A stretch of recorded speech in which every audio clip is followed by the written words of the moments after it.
On my second channel, which you should definitely check out if you haven't already, I talked about my plans to up my game when it comes to vlogs of knowledge. Now, I had dabbled with this idea for quite some time, but I never really felt ready to do it. And honestly, I didn't even know how I would approach it if I did. On Vlogs of Knowledge, we've covered a few myths and legends over the years. I mean, we even did one last week, and you guys really loved it. So as part of my ongoing process of improving this show, I'm happy to announce that we are going to be starting the first ever series on this channel. Of course, you've all seen the title. It's going to be about the Greek gods and mythology. Now, just a little disclaimer, I don't actually know if I should release these videos one after the other week after week, or if I should do it more intermittently, like every other week or so, and keep my usual style of surprising you guys with a new topic every week. Actually, I would love to hear your opinion on this, so please do leave me a comment down below on how you would like to see all of this play out. If you're new here, I'm Darius and this is Vlogs of Knowledge. Make sure to subscribe and hit the notification bell as I do upload every single Wednesday. And come on, we're starting 2018 with a bang. We're literally going to talk about all of the important Greek gods. I don't think you want to miss that. Greek mythology is a huge topic. It's very extensive, it's very complex, and honestly, it's very weird. In this series, we're going to cover each and every single important god, their story, how they relate to other gods, and their significance to the Greeks of the time. I think the best way to start this series is to dedicate the first video to the origins of mythology, because like I said, this topic is incredibly complicated, and you deserve to understand the foundation before actually getting to the nitty-gritty stuff of each and every single god. Not only is there an extensive family tree in which all gods are related to one another, but they also seem to love incest, infidelity, and having children with anyone or anything they can get their hands upon. We're going to be talking about babies being eaten, fathers and daughters having sex, testicles being cut off and producing children from the blood of the injury, and honestly, so much more. I think this will be my favorite thing we've done on this channel so far. So let's get to it. The first and most important thing I want you to understand is that there were different generations of Greek gods. Zeus, Poseidon, Hades, Hera, and the more popular ones are from a younger generation that we call the Olympian generation. They, along with most other gods from subsequent generations, all had fathers and mothers. To fully understand Greek mythology, we have to go back to the beginning of time. The Greeks, just like any other culture, had their own creation myth that explained how things came to existence. And just like most creation myths, everything got started out of nothing. Before any god existed or before any human had ever been born, the Greeks thought that the universe was composed of something called chaos. You can think of this chaos in two ways. On one hand, this was a physical place far, far away that preceded the earth, all life on it, and all physical forms. But on the other hand, as we're going to see will happen a lot, this chaos eventually became personified in a god. It was human nature to personify things into human-like gods. It wasn't just the Greeks. Humans have done it since the very early days of humanity. And it makes sense. When you don't understand how things work around you, you would naturally want to associate certain events with certain gods, whether real or false. This chaos, having now been personified, was then given an ability that is common to all female humans, the ability to give birth. An ability that will be passed down to every single god that came after it. The Greek gods loved to give birth to children, and it didn't even matter with whom they had them with. The first deity to come out of this chaos is a goddess named Gaia. Gaia was the earth personified. She was the very first Mother Nature, the source of all life here on Earth. Gaia was considered the mother of all Greek mythology. Through her, the mythological family tree was about to be created. Now here's where things start to get a little weird. Gaia is technically the daughter of Chaos, but the Greeks also made her his husband. And what do husbands and wives do? Well, they have children.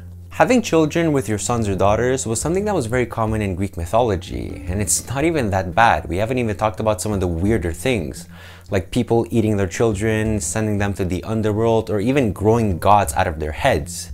It's weird, but hey, it was a different time, different culture, and we can appreciate it for what it is. Gaia produced many children who then had children of their own with her. So technically, if you think about it, Gaia was the wife, the mother, and the grandmother to a lot of her children. It must be tough playing Mother Nature. I mean, when you're the first to exist, you get to play with everyone you create.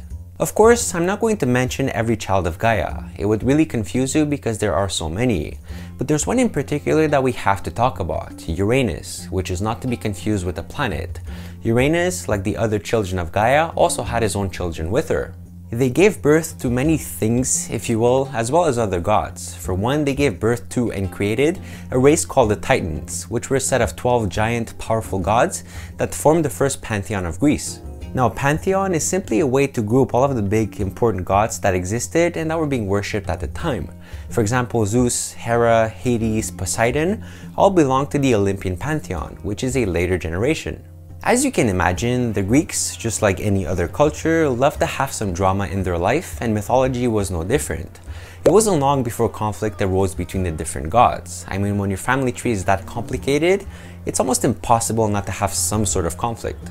The first conflict came from Uranus himself. He hated the children that Gaia gave him. He hated them so much that he eventually couldn't take it anymore, and he imprisoned his youngest son in the womb of the earth.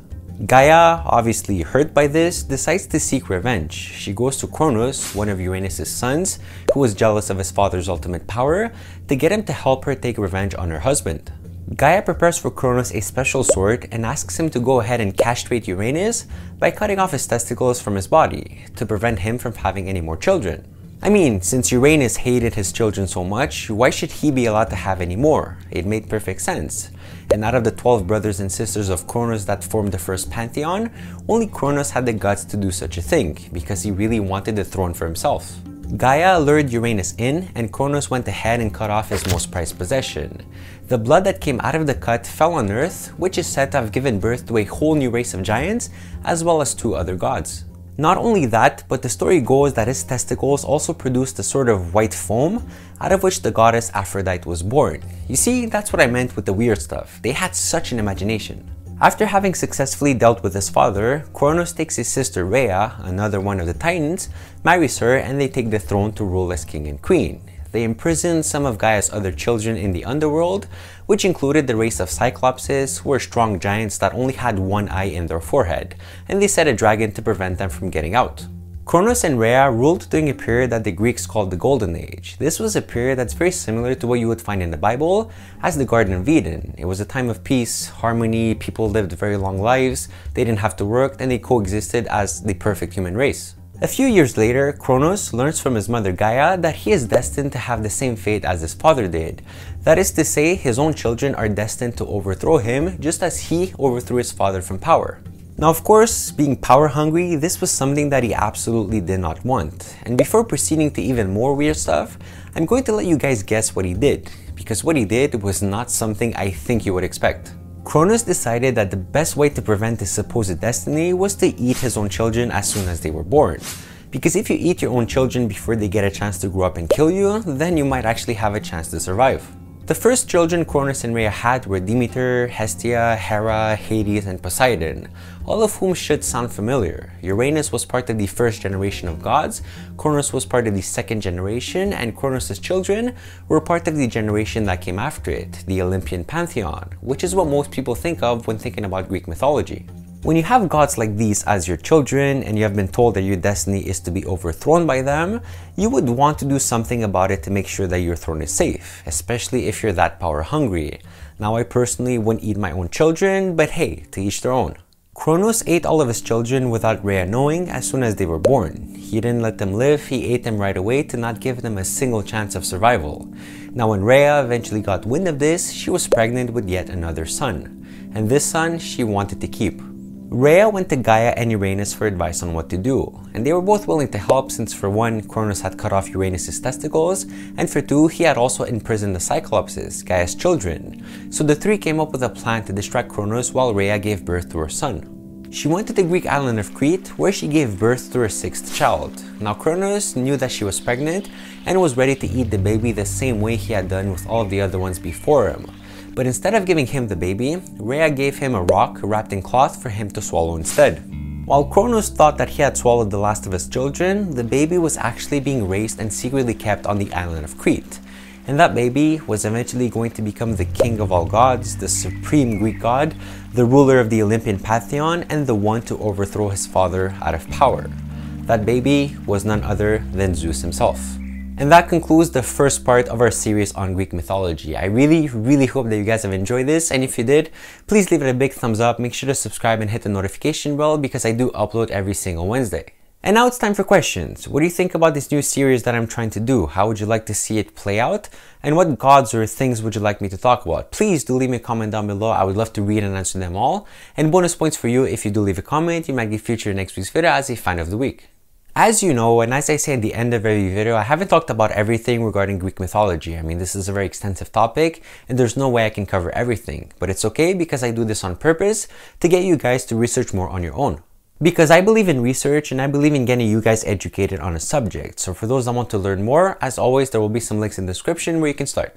With that being said, my name has been Darius and it's been an absolute pleasure. You can follow me on social media. The links will be in the description. Thank you for watching this video. Thank you for giving your time to this video, and I will see you all next Wednesday.